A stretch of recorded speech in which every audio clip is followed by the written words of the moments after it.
And welcome once again to Investor's Edge. I'm Gary Kaltbaum, your host. Hey, thanks for being with us today. Glad you're here, ladies and gentlemen. Happy that you are listening. It's Monday. It's November 24th. It's 2025. Hope you had a good weekend. I did not, because my Giants lose another game that they should have won. Even the interim coach sucks, does not know how to coach an end of a game after winning. They should hire me. I would have done a lot better. I think they're 2-9. I would have been 7-4 if I was the coach. If you just give me the last 10 minutes of the game, actually the last 5 minutes, they would have been 7-4. Instead, they're 2-9. Very depressing. That was the sports section of Investor's Edge. Ladies and gentlemen, so as you know, we do the markets. We guide you through markets. What we try to do here is guide you into avoid bear phases, bear markets, leadership, potentially bottoming, potentially topping. That's what we do. And then we're in moments that we're really sure of ourselves. But you know what we learned through the years? That these markets, especially when they're topping, until they are fully topped, and I mean gone, you better be careful. I say this because Thursday, we'll introduce us in a little while. On Thursday, in years past, normally,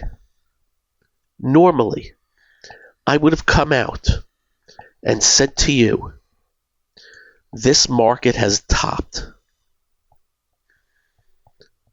That's what I would have normally did. Because on that day, think about this, the most important stock in the market as far as influence, that's how much it is to the indices, as well as to the whole technology arena. NVIDIA reported earnings, and the stock was smoked to the downside.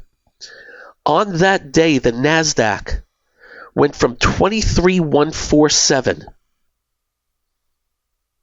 at the high to 22,043, an 1,100 point reversal to the downside. You're up at the tree, and you get sold down to the bottom.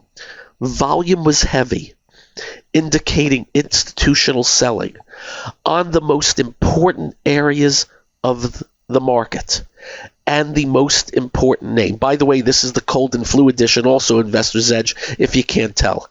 I had it all weekend, and I don't have COVID.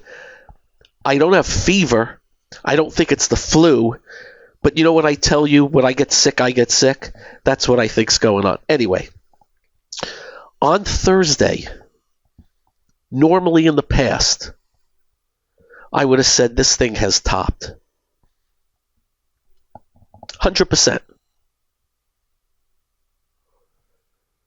Instead, on Thursday, we described for you everything and said to you, I have no clue what tomorrow brings. We could bounce or keep dropping, because until we are fully topped, this market has had its way of grabbing victory from the jaws of defeat. And when I look back to Thursday, and I can back my charts up to Thursday, it looks like one of the great tops I have ever seen. For several reasons. Number one, 60 to 70% of the market was already in a void, already in bear phases. You know which ones. The restaurants, the housing related, the waste management, the travel, the payroll, the managed care, the consumer staples, the insurance, a lot of the financials. And on Thursday, they got, and excuse me, but this is how it's described on Wall Street, They got the pretty girls. And they tanked them and on volume. Normally, a gigantic signal. And I must tell you, we had to hold our breath. We had to hold our words. Because as I went to sleep that night, I'm thinking, holy crap. And we came in Friday and gapped up, but didn't finish that great, but it was still a good day. And what happened on Friday, the broad market out of nowhere woke up. What's with that? But as I scanned the broad market over the weekend, it was just stocks that are just way down in their bearish phases bouncing.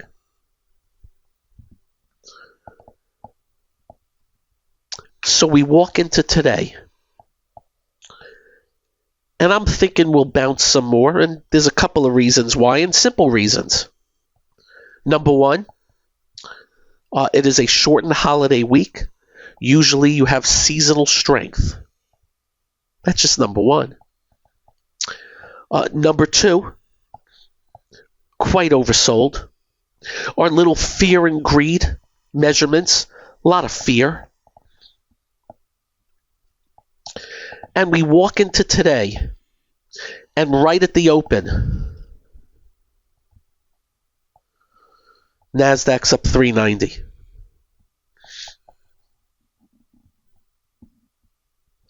The strongest names before they were crumbling, like symbol LITE, closed on Friday at let's call it 256. It was 289 in the third bar of the morning, and then drifted higher the rest of the day. Finished up 17%. I described it to my peeps that LITE went from 274 to 215 to 282 to 229 back to 300 in a few days. Strongest name. Along that is Google, the other strongest. Those are the two strongest names in the market. The NASDAQ finished up 598 points today. The NASDAQ, which reversed miserably from 23,147, is only 270 points below the high of that reversal on Thursday. After a nauseating high-volume reversal drop, we've gone coast to coast in sentiment on the stuff that was leading. They went from crumbling them, I'm not going to use crash, but 20 to 30% drops. By the way, I saw a couple down 35 in days. Has you wondering, what's with that? Things like Broadcom. On Thursday, went from 376 to 345. Hit a low of 332 on Friday before reversing a little bit. Back up to 377. I'd like to say this is abnormal. And yeah, I would say coast to coast is. But I've seen this before. And I'm going to be careful with my verbiage going forward until things are really dead. So the NASDAQ, big move today versus the Dow today. What was the Dow up today? 0.4%. The NASDAQ was more than 6 times percentage-wise. I'm not going to say today was a one-note move, but the big moves were saved for the one note. Am I surprised? Yeah. I expected bounces this week. I did not expect 600 points on the NASDAQ today. Completely forgetting Thursday. Now, was there news to drive this? Oh, there was the usual yapping from the president. Oh, I spoke to China. We're having a meeting. We're going to drop this tariff. We expect an explosion in the economy. Don't care. Out comes everything. Up next, the rest of the market. This is the one and only Investor's Edge. So, the pundits that are constantly bullish, that were having fits, big sigh of relief today. What else happened today? Bitcoin bounced from very, very extended and stretched conditions to the downside. When you look at a chart of price, way, way down. So that bounced, and probably going to bounce some more. To what extent, we don't know. If you're going to move the Dow a little bit, Goldman Sachs, up 1,600 and something Dow points. The Dow was up 200. Usual weakness today in most retail, except Ralph Lauren, which is a leading apparel. Weakness in housing, insurance, restaurants, economically sensitive names that are not artificial intelligence, a bunch of financials, ADP, and paychecks. Same stuff. Remember, we told you, though, a lot of stocks went by the wayside. What do we mean by that? Broke the 50-day moving average, and only until they get back above are they in any consideration. A bunch of them bounced today, did not get back above. Tomorrow's another day. Again, we didn't see much today that would drive this. Normally, we would see some artificial intelligence announcement. We know we had something on Google, which again is the number one mega cap stock by far now. You had the president chime in as usual. Blah, blah, blah. We're the greatest. My favorite one is the tariffs have brought in so much money from other countries. And I'm just thinking to myself, stop. We're not idiots.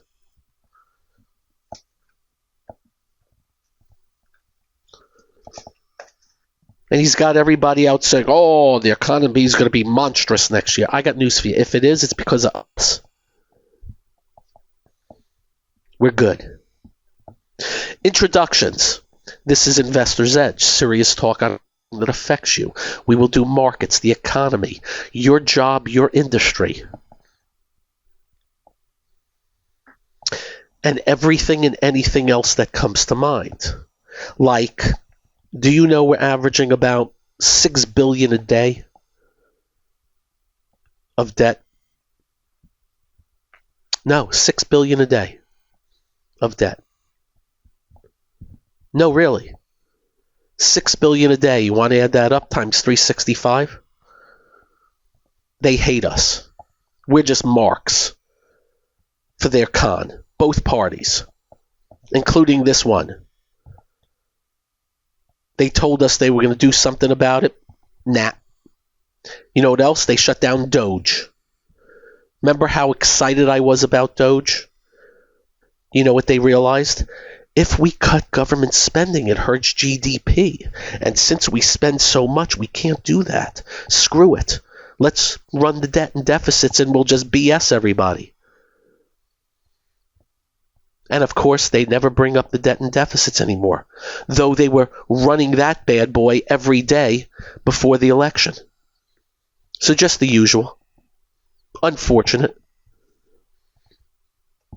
The good news is, bond market's still cooperating. Yield, 10-year yield, 4.038.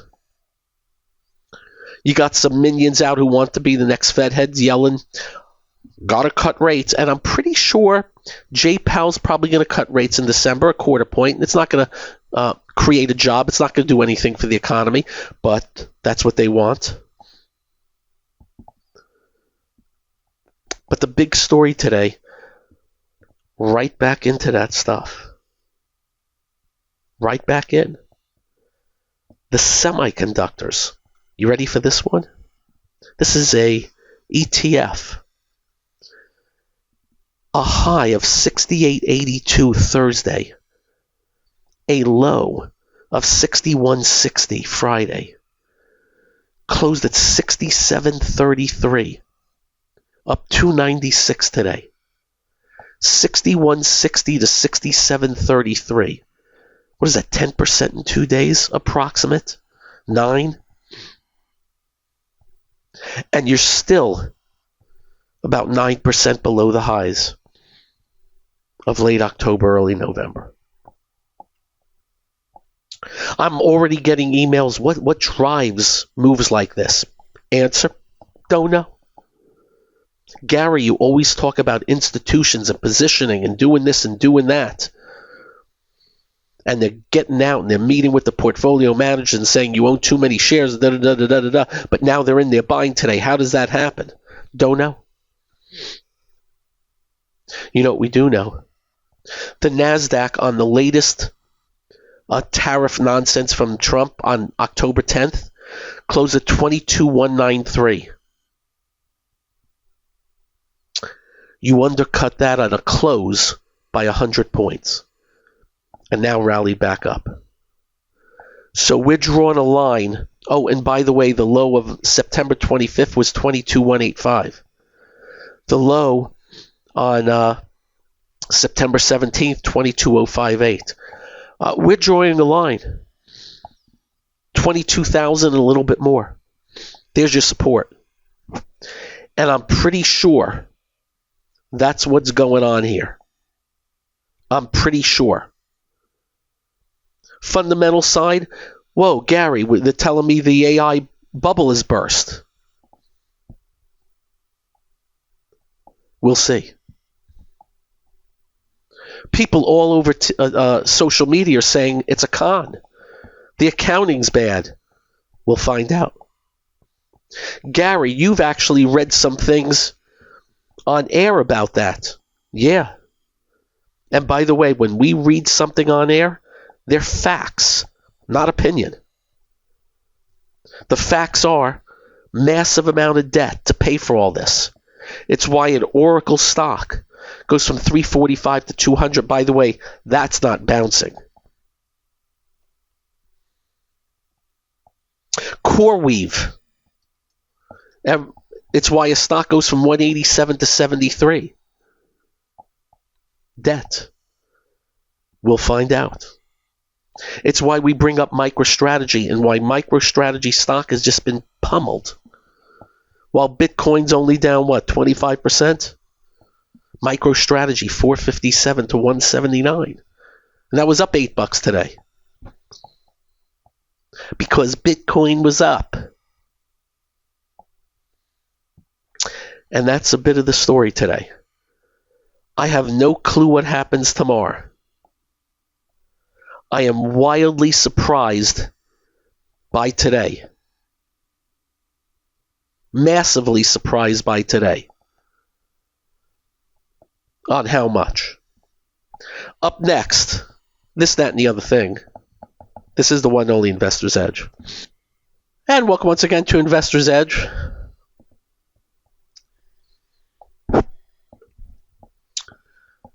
The divide. The divide. By the way, did I say if you don't get this show in your city, we'll post it at GaryGay.com. We'll also post it on our X feed. If you don't follow us on X, you should. And if you'd like to email us, just be nice. We'll also be on the YouTube channel at BizTV. Okay, if I didn't say it, there you go. The divide. Through the years, I have told everyone here, if you work for others, make yourself indispensable. Make yourself the go-to person at your firm without kissing butt.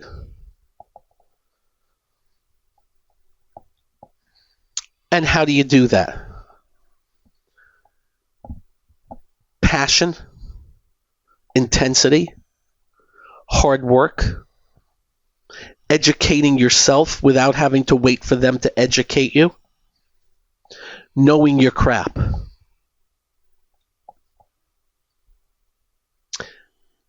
Be an idea person. Be a solution person. Make yourself indispensable.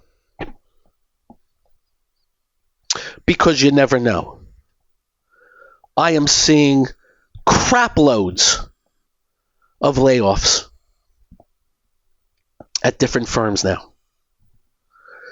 Some are suggesting, they're just too many people. Others are suggesting artificial intelligence. Whatever. Make yourself indispensable. And why do I bring up that and the divide? I really do believe we have a problem. And that is the separation of when we read how many people, and it's kind of a poll, but it's decently sized, how many people are living paycheck to paycheck, don't have savings or don't have much in savings versus wealth. And I think that's a big issue going forward. And I'm a big believer in individual responsibility. Hey, it's up to you, not anybody else.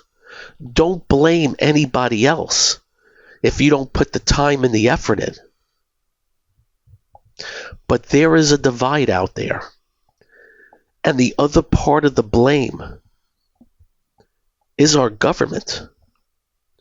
How many in our government keep telling our citizens, we'll take care of you? When I heard over 40 million people are on food stamps, they call it SNAP now. They didn't like the marketing of the words food stamps. Now, some of those people are working, but it also tells you there's such a need. And that's where, as I tell you, if I was president, it's the first thing I'd be working on. First thing.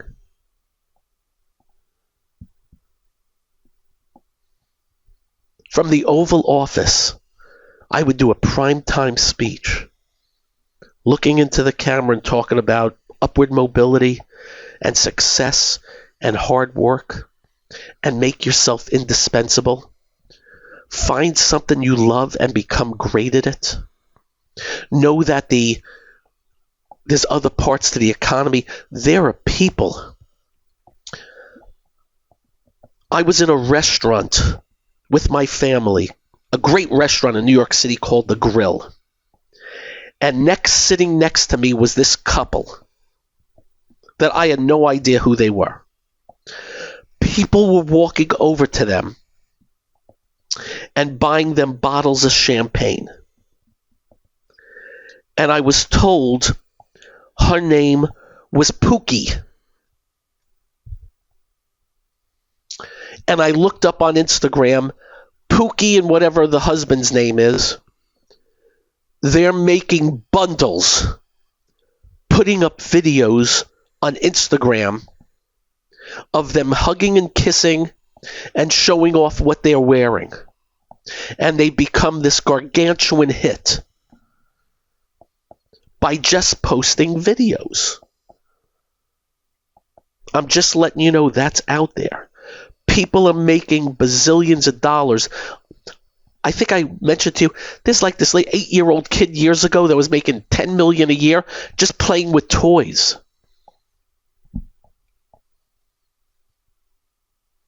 There was a porn star from South America just using her voice, playing with toys and making millions. We're not saying to do that. But there are people on social media and Instagram and YouTube doing workouts, health stuff, all kinds of different travel, and have millions of followers and making bazillions. The new one I follow is this guy, Yes Chef. I don't even know the guy's name. He goes around and eats food and has got so big that he does his own whole thing in New York City now where thousands of people showed up. He's got to be making a ton. And you know how he got there? Doing what he loves. So I'm bringing this up because I think there's a divide out there. And I think a lot of people don't know what's out there and what the potential is out there for the things I just mentioned. Pookie. And they're famous as all hell. They get invited to everything, and they get paid to show things. I'm in the wrong business. Anyway, I just wanted to bring this up because our politicians suck. Both sides of the aisle. They should be talking upward mobility, hard work, sweat, toil, greatness, education. And without a doubt, Biden was the worst ever. At least we're getting a little bit out of Trump on that. Not enough. And as you know, I'm PO'd with him. Picking and choosing winners based on who he likes or doesn't. Not a fan. And if I was that way with Biden and the other side, I'm going to be that way with him also.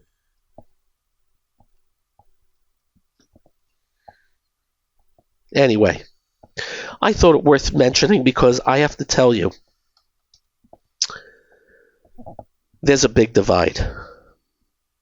And when I did the Boys and Girls Clubs of Central Florida Thanksgiving dinner last week, I bent down at every table and talked to the kids.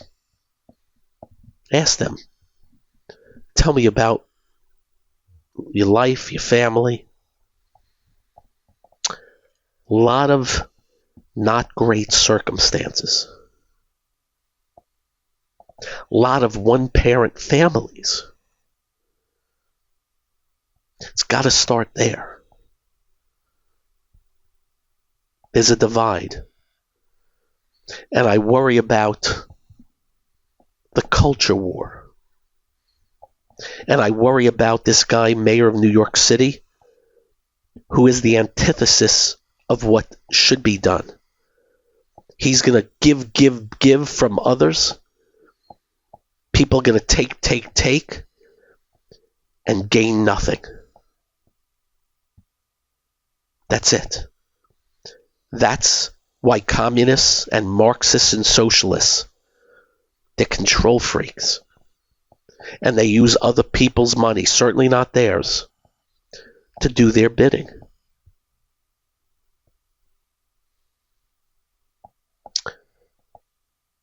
The divide. Somebody in D.C. needs to jump on this, and they're not. I keep hearing Trump is now the working man's whatchamadoogie. Meanwhile, he's firing everybody across the globe, across the country. The working man. Up next, this, that, and the other thing. We're off the divide. I'm Gary. This is the one and only Investor's Edge. So, I think the problem is that the economy is so based on the wealth effect and the markets and not the working man. And you know what I mean when I say that. And I don't like using the term average Joe. But something's got to give. And something's got to get better.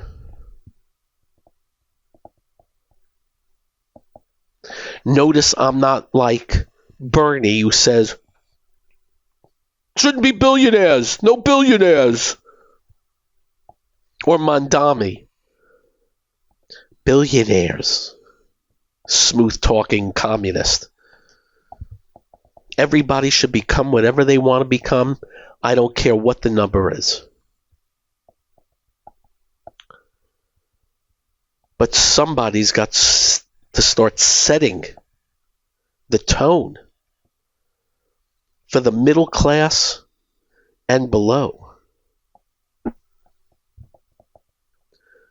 Because 40 some odd million people getting food stamps?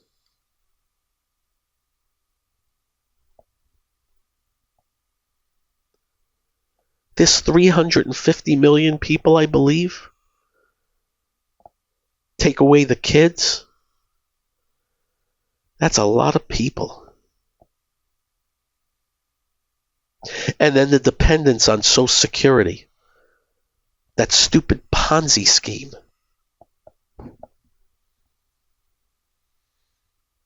Worst thing the government's ever done. Social Security. Second worst thing, lottery. Even though I play when it gets big. And what have they marketed Social Security to you? The end-all be-all. They don't tell you that instead of Social Security, if it was your account in your name and you didn't need the Social Security Administration, we would have saved tens of billions of dollars throughout the years just on that. And your money was just put into 10-year bonds and rolled over every 10 years. And at the age of retirement, you only get to take out a certain amount every month unless emergencies. You know how much more money you'd be taking out right now every month versus what they're giving you? Just remember, what they're giving you, they ain't giving you anything. It's your money. And you have to remember the other part. They forgot. Demographics. People living longer. Life expectancy keeps going up because of medical breakthroughs. And imagine back then if you could just put 5% into the market. They didn't even trust our own stock market. And as I told you in 2004, when George Bush beat Al Gore, was it Al Gore the second go-round? Who did he beat the second time? Whatever, the second time. I was invited to the White House to talk about Social Security. And I interviewed the Secretary of Treasury, John Snow. People like Karl Rove. Got to meet Rumsfeld and Condoleezza Rice and the rest of them. Within a week, my contact at the White House said they had dropped it because they were catching crap from the other side, throwing grandma off the cliff. You know what their idea was? Just take 2 to 5% and put it in the market. Just the S&P. This is in 2004. Go look what the S&P has done since 2004. Imagine. You know what return on investment you got? And just remember, it's your money. You get none. You think you're getting any interest on all that money? Nope. Our government. And you can never change Social Security now. Why? Because there's people today that are getting Social Security being paid by the workers of today. All the money's gone. Did you know that? You're not getting your money out. Do you realize that if the economy went into the crapper for a couple of years and less people are working, forget it. And they're already telling us Social Security has problems in a bunch of years. Yet they do nothing. And back on point, to get to the point where you're depending on it at that age, you should not get to that point. The divide. Was just thinking about this weekend, because meeting with those kids, talking to them, and just seeing the world. The wealth versus the not. Seeing Mondami trying to con the ones that are not. That their life will be better if. Just remember, socialist, Marxist, communists don't do squat for anyone. They hate success because they cannot control success. That said, we got to get cracking. I don't know if we're going to find someone that inspires. Because if we don't, the divide just gets wider. It gets wider. An economy that lives off of half the country needs to be worked on.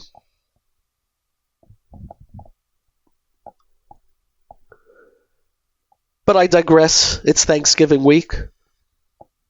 We will be on Tuesday and Wednesday, off Thursday and Friday. That all said, you have a great evening. Drive carefully. When you get home, do like we do. Make sure you hug your family. Make sure you hug your children. They will feel better. You will feel better. You know what I'm doing right now? I'm going to sleep. I'm drained. Peace out all. Till tomorrow. Have a very good night. Bye-bye.